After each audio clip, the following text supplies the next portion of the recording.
American sanction পাওয়ার পরেও তাকে আপনারা আইজি বানিয়েছেন। আজকে একইভাবে সাবেক সেনা প্রধান তাকে স্যাংশন দেওয়া হয়েছে একটা মাত্র কারণে, যে সে বাংলাদেশের লুট করেছে, চুরি করেছে এবং নির্বাচনে বাধা সৃষ্টি হয়ে দাঁড়িয়েছে।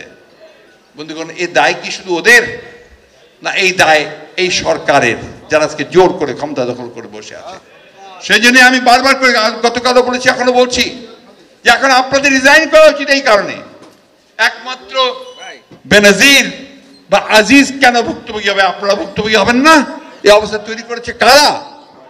একজন বেনজির তো নয়, একজন আজিজ নয়, অসংখ্য বেনজির বা আজিজ আপনারা তৈরি করেছেন, যারা বাংলাদেশকে লুট করে খাচ্ছে। বন্ধুগণ, একটাই কাজ, লুট করা।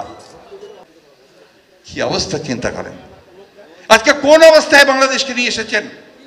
আপনার সাবেক পুলিশ প্রধান, তার আজকে হাজার হাজার দুর্নীতির চিত্র পত্র পত্রিকায় বেরিয়ে আসছে।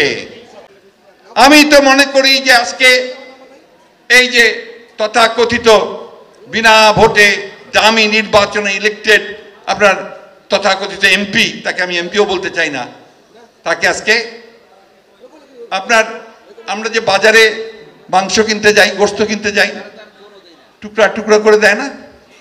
সে টুকরা টুকরা করে নাকি কেটে আপনার ফ্রাশ করে তাকে ম্যানহোলে পাঠিয়ে দিয়েছে।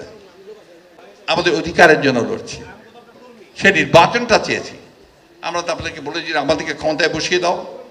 আমরা এই একটা কারণে চেয়েছি যে আসুন, আপনারা যে এত কথা বলেন, জনগণ সিদ্ধান্ত নিক।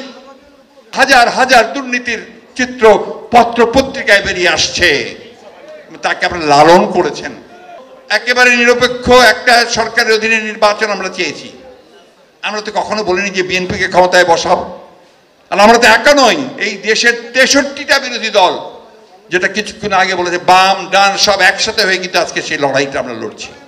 তাদের ভোটের অধিকারটুকু নিশ্চিত করুন, সেই ব্যবস্থা করুন। সেটা আপনারা পারবেন না, সেটা নিরপেক্ষ সরকার করতে পারবে। প্রিয় বন্ধুগণ, তার সাথে কোনোদিনই করবে না, কারণ তারা জানে যে যদি নিরপেক্ষ নির্বাচন হয় তারা 10%ও আসন পাবে না। আর কি অবস্থা তারা করেছে, আমি এগুলো বিশদ আলোচনা হয়েছে, আমি আলোচনায় যেতে চাই না।